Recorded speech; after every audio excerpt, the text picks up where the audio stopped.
ஆதன் news நேயர்களுக்கு வணக்கம். நான் பத்மாவதி. விரிவான செய்திகளை பார்ப்பதற்கு முன் தலைப்புச் செய்திகளை பார்க்கலாம். தமிழர் திருநாளாம் பொங்கல் பண்டிகை தமிழகம் முழுவதும் இன்று உற்சாக கொண்டாட்டம். காலையிலேயே புத்தாடை அணிந்தும் பொங்கல் வைத்தும் பொதுமக்கள் வழிபாடு. பொங்கல் திருநாளையொட்டி மதுரையில் களை கட்டும் ஜல்லிக்கட்டு வீர விளையாட்டு. அவனியாபுரத்தில் நடைபெறும் போட்டியை காண ஆயிரக்கணக்கில் குவிந்த பார்வையாளர்கள். மகர சங்கராந்தி பண்டிகையை ஒட்டி பிரதமர் மோடி நாட்டு மக்களுக்கு வாழ்த்து. உழவர்களை போற்றும் உன்னத பண்டிகை என பெருமிதம். ஸ்ரீரங்கம் கோவில் நிர்வாகத்தை கண்டித்து பாஜக இளைஞரணி போராட்டம். போலீசாருக்கும் போராட்டக்காரர்களுக்கும் இடையே தள்ளுமுள்ளு ஏற்பட்டதால் பரபரப்பு. துபாய் கார் பந்தயத்தில் நடிகர் அஜித் வெற்றி பெற்றதை கொண்டாடி மகிழும் ரசிகர்கள். பொதுமக்களுக்கு இனிப்பு வழங்கி உற்சாகம். இனி தொடர்வது விரிவான செய்திகள்.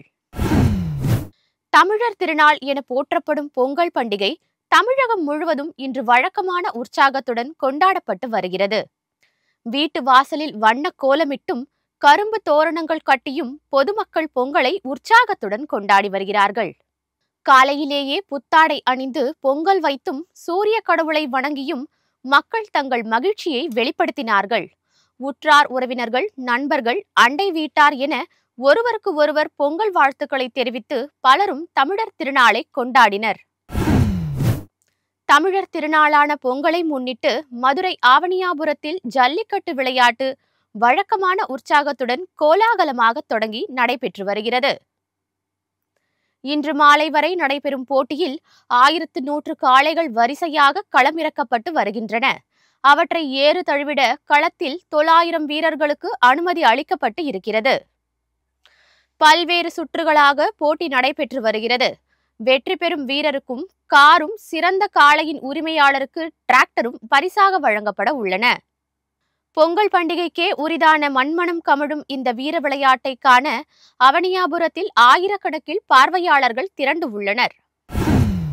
பொங்கல் திருநாளை ஒட்டி மதுரை மாவட்டம் அவனியாபுரத்தில் நடைபெற்று கொண்டிருக்கும் ஜல்லிக்கட்டு தொடர்பான கள நிலவரத்தை அங்கிருந்து நேரடியாக வழங்குகிறார் எமது செய்தியாளர் உதயகுமார். அதை இப்போது பார்க்கலாம். ஆதன் நியூஸ் நேயர்களுக்கு வணக்கம். தற்போது அவனியாபுரத்தில் ஜல்லிக்கட்டு ஆனது விறுவிறுப்பாக நடைபெற்று வருகிறது. தற்போது காளைகள் சீறி பாய்ந்து வரக்கூடிய அந்த காட்சிகளை நாம் ஆதன் வாயிலாக பார்த்து வருகிறோம். அது மட்டுமல்லாமல் கிட்டத்தட்ட 1000க்கும் மேற்பட்ட காளைகளை இன்று அவிழ்த்து விடப்பட்டிருக்கிறது. மூக்கலாங்கயிறுகளை அவிழ்த்து விடப்பட்டு காளைகள் சீறி பாய்ந்து வரக்கூடிய காட்சிகளை தான் நாம் பார்த்துட்டு இருக்கோம். ஏராளமான போலீசார் பாதுகாப்பு பணியில் ஈடுபட்டிருக்காங்க. அது மட்டுமல்லாமல் உடனடியாக யாரேனும் மாடுபிடி வீரருக்கோ அல்லது மாடுக்கோ காயங்கள் ஏற்பட்டதாலும் உடனடியாக மருத்துவ சிகிச்சை அளிப்பதற்கான அந்த வகை ஏற்பாடுகளும் மிக தீவிரமாக செய்யப்பட்டிருக்கிறது. உடனடியாக ரெஸ்கியூ டீமும் இங்கே வரவழைக்கப்பட்டு அனைவருமே இங்கே உடனடியாக மருத்துவமனைக்கு அழைத்து செல்லப்படக்கூடிய நிகழ்வுகளும் நடந்து கொண்டிருக்கிறது. ஏற்கனவே ஒருவருக்கு கை முறிந்து அவருக்கு விபத்து ஏற்பட்டது. இப்படி பல்வேறு பிரச்சனைகளுக்கு இருந்தாலும் கூட ஜல்லிக்கட்டு போட்டிகள் விறுவிறுப்பாக நடைபெற்று வருகிறது. ஜல்லிக்கட்டு போட்டியில் கிட்டத்தட்ட 1000க்கும் மேற்பட்ட காளைகள் பங்கேற்றிருக்கின்றன. அதே போன்று 900 வீரர்களும் பங்கேற்றிருக்கின்றனர். குறிப்பாக இந்த வாடிவாசல் வழியாக திறந்துவிடப்பட்டு காளைகள் இங்கு துள்ளி குதித்து வரக்கூடிய காளைகளை இங்கு இருக்கக்கூடிய காளையர்கள் சீறி பாய்ந்து அவர்களும் பிடித்து வந்து காளைகளை அடக்கக்கூடிய காட்சிகள் இருக்கிறது. அவர்களுக்கு பரிசு பொருட்களும் இங்கே இருக்கிறது. அதே போன்று சிறந்த மாடுபிடி வீரருக்கு கார் பரிசும் வழங்கியிருக்காங்க. அதே போன்று சிறந்த மாட்டிற்கு டிராக்டர் பரிசாகவும் வழங்குவதற்காக இங்கே காட்சிப்படுத்தப்பட்டிருக்கிறது. ஏராளமான பரிசுகளும் வழங்கப்பட்டு வருகிறது. குறிப்பாக ஸ்டீல் அண்டா, தவளை, அதே போன்று கட்டில்கள், குறிப்பாக மின்சார அடுப்பு போன்ற பல்வேறு பரிசுகள் அவர்களுக்கு வழங்கப்படுது. தங்க நாணயம், வெள்ளி பொருட்களும் அவர்களுக்கு வழங்கப்பட்டு வருகிறது. இப்படி பல்வேறு பரிசுகளும் அவர்களுக்கு வழங்கப்பட்டிருக்கு. அதே போன்று சில காளைகள் என்னை முடிந்தால் தொட்டுப்பார் என்று சொல்லி துள்ளி குதிக்கக்கூடிய நிகழ்வுகளும் இங்கே நடந்து கொண்டிருக்கிறது. அந்த காளையை வரவேற்பதாக காளை வளர்ப்பவர்கள் உற்சாகமாக கைத்தட்டி விசிலடித்து மாறாவரத்துடன் அந்த காளைகளை வரவேற்கிறார். அதே போன்று கோவில் காளைகளும் அவிழ்த்து விடப்படுகின்றன. அந்த கோவில் காளைகளும் பார்த்தீங்கன்னா பிடிக்காத வகையில் அது துள்ளி ஊத்து ஓடக்கூடிய நிகழ்வுகளும் நடந்திருக்கு. தொடர்ச்சியாக கிட்டத்தட்ட 1000க்கும் மேற்பட்ட மக்கள் தொடர்ச்சியாக இங்கே வந்திருக்காங்க. பல இடங்களிலிருந்து, சென்னையிலிருந்தும் சரி, வெளியூர்களிலிருந்தும் சரி, வெளிநாட்டு மக்களும் சரி இந்த அவனியாபுரம் ஜல்லிக்கட்டினை கண்டு ரசித்து வருகின்றனர். வீரர்களை உற்சாகப்படுத்த ஆங்காங்கே மாடிகளிலிருந்தும் பார்த்தீங்கன்னா பொதுமக்கள் உற்சாகமாக கைத்தட்டி அவர்களை ஊக்குவித்து வருகின்றனர். அதாவது சிறுவர்கள் கூட காளைகளை வளர்த்து அவருடைய காளைகளை வந்து பார்த்தீங்கன்னா அவருடைய பெற்றோர்கள் உதவியுடன் இங்கே கொண்டு வந்திருக்காங்க. அவர்களும் உற்சாகமாக இருக்காங்க. அதே போன்று பெண்கள், குறிப்பாக பெண்களும் இந்த ஜல்லிக்கட்டு ஜல்லிக்கட்டு போட்டியில் தங்களுடைய காளைகளை வந்து அவித்து விடப்பட்டிருக்காங்க. சென்னையிலிருந்தும் காளைகள் வந்து கோட்டூர்புரத்திலிருந்து கொண்டு வரப்படக்கூடிய ஒரு காளையும் இதில் பங்கேற்றது சிறப்பாக இருக்கிறது. பல்வேறு நகரங்களிலிருந்து காளைகளும் கொண்டு வரப்பட்டிருக்கிறது. இப்படிப்பட்ட ஒரு அவனியாபுரம் ஜல்லிக்கட்டு மிக பிரம்மாண்டமாக நடைபெற்று வருகிறது. நாம் பார்க்கக்கூடிய இந்த காட்சிகளே தெரியும். ஏராளமான மக்களும் இங்கு வந்திருக்கார்கள். அதே போன்று பொதுமக்களுக்கும் சரி, யாருக்கும் எந்த ஒரு பிரச்சனையும் ஏற்படாமல் இருப்பதற்காக பார்த்தீங்கன்னா முழுமையான பாதுகாப்பு வசதிகளும் செய்யப்பட்டிருக்கிறது. மருத்துவ வசதிகள், அதே போன்று கால்நடை மருத்துவர்களும் பார்த்தீங்கன்னா தயாராக இருக்கிறார்கள். அதே போன்று இங்கு இருக்கக்கூடிய மதுரை மாநகராட்சியும் பார்த்தீங்கன்னா முழுமையாக உடனடியாகவே இந்த களத்தை முழுமையாக சுத்தம் செய்வதற்காக உடனடியாக இதில் கயிறுகளோ அல்லது குப்பைகளோ இருந்தால் உடனடியாக அதை அகற்றுவதற்கான அந்த பணிகளும் மேற்கொள்கிறார்கள். இப்படி பல்வேறு கட்ட விஷயங்கள் இங்கு நடைபெற்றது. காளைகளை அடக்கக்கூடிய மாடுபிடிகளுக்கும் பல்வேறு கட்டுப்பாடு இருக்குது. அதாவது குறிப்பாக கொம்புகளை பிடிக்கக்கூடாது, வாளை பிடிக்கக்கூடாது, வாளை பிடித்து இழுக்கக்கூடாது, பல்வேறு கட்டுப்பாடுகள் இருக்கிறது. அப்படி செய்தால் அந்த வீரர்களை போட்டியிலிருந்து வெளியேற்றாங்க. அதே போன்று காளைகள் அப்படின்னா கயிறுடன் கட்டியிருந்தாலும் அது பவுடரு போன்ற வாசனை திரவியங்களை காளைகள் தெளித்திருந்தாலும் அவர்களுக்கு பரிசுகள் வழங்கப்பட மாட்டாது என்பதும் கூட இந்த மைக்கு மூலியமாக அவர்கள் ஒலிபெருக்கும் மூலமாக சொல்லிக் கொண்டிருக்கிறார்கள். இப்படி பல்வேறு விஷயங்கள் இருக்குது. இதனால் பார்த்தீங்கன்னா பொங்கல் மற்றும் மதுரையில் முதல் ஜல்லிக்கட்டு போட்டியானது அவனியாபுரத்தில் நடைபெற்று வருகிறது. இதை பொதுமக்கள் உற்சாகமாக கண்டு ரசித்ததுனா பார்த்தீங்கன்னா அந்த சத்தம் கேட்க நமக்கு கைத்தட்டி ஆரவாரம் செய்திடக்கூடிய அந்த காட்சிகளும் நடைபெற்றிருக்கிறது. சிறப்பாக நடைபெற்றிருக்கிறது. விறுவிறுப்பாக நடைபெற்றக்கூடிய அவனியாபுரம் ஜல்லிக்கட்டுகளில் யார் முதல் பரிசை வெல்ல போகிறது, எந்த காலை முதல் பரிசை வெல்ல போகிறது என்பதை நாம் பொறுத்திருந்தால் பார்க்க வேண்டும். ஆதன் செய்திகளுக்காக ஒளிப்பதிவு அன்புடன் செய்தியாளர் உதயகுமார்.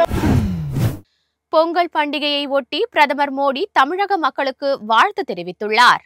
இது தொடர்பாக அவர் வெளியிட்டுள்ள எக்ஸ் வலைதள பதிவில் மகர சங்கராந்தி பண்டிகையை ஒட்டி நாட்டின் அனைத்து பகுதி மக்களுக்கும் தனது மனமார்ந்த வாழ்த்துக்கள் என குறிப்பிட்டுள்ளார். மகர சங்கராந்தி புனித திருநாளில் சூரியனின் அருள் அனைவரின் வாழ்க்கையிலும் புதிய சக்தி மற்றும் உற்சாகத்தை ஏற்படுத்தும் என அவர் தெரிவித்துள்ளார்.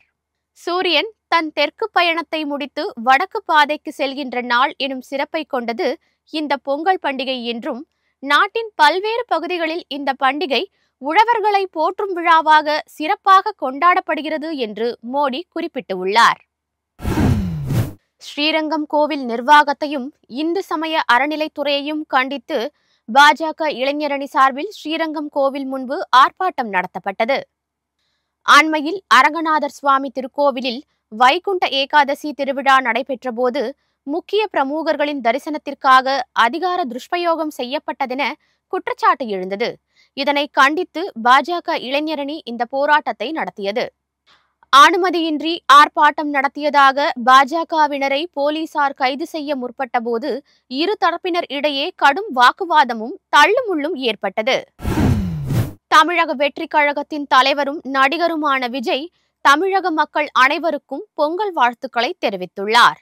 இது தொடர்பாக அவர் எக்ஸ் தளத்தில் வெளியிட்டுள்ள பதிவில், பொங்கல் திருநாள் உலகமே போற்றி வணங்கும் உழவர் திருக்கூட்டத்தின் ஒப்பற்ற கொண்டாட்ட திருநாள், கால்நடைகள் நன்மதிப்பு பெறும் நன்றி திருநாள், காளைகள் தெமிழ் நிமித்தி களம் காணும் வீர திருநாள் என்றும் குறிப்பிட்டுள்ளார்.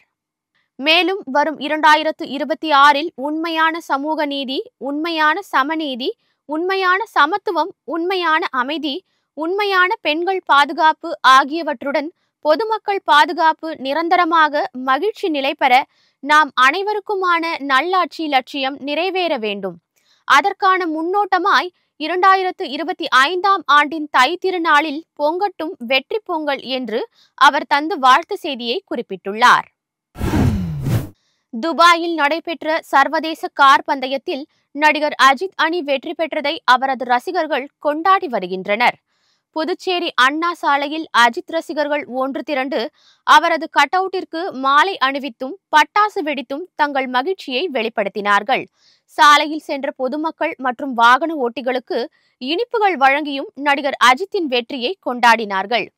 துபாய் கார் பந்தயத்தில் அஜித்குமார் ரேசிங் அணி GD3R பிரிவில் 3வது இடத்தை பிடித்தது. கார் விபத்தில் சிக்கிய நிகழ்விற்கு பிறகு நடிகர் அஜித்தின் இந்த வெற்றி அவருக்கு பெரும் உற்சாகத்தை அளித்திருக்கிறது. பொங்கல் பண்டிகை நாளான இன்று செங்கல்பட்டு, விழுப்புரம், ராமநாதபுரம் ஆகிய மாவட்டங்களில் சில பகுதிகளில் கனமழை பெய்யக்கூடும் என்று சென்னை வானிலை ஆய்வு மையம் தெரிவித்துள்ளது. வடகிழக்கு பருவமழை முழுமையாக விலகாததால் தமிழகத்தின் பல்வேறு பகுதிகளில் இன்னமும் மழை தொடர்கிறது. குமரிக்கடல் மற்றும் அதை ஒட்டிய பகுதிகளில் நிலவும் வளிமண்டல கீழடுக்கு சுழற்சி காரணமாக கடல் மட்டத்திலிருந்து 0.9 கிலோமீட்டர் உயரத்தில் சுழற்சி உருவாகியுள்ளதாகவும் வானிலை ஆய்வு மையம் கூறியுள்ளது.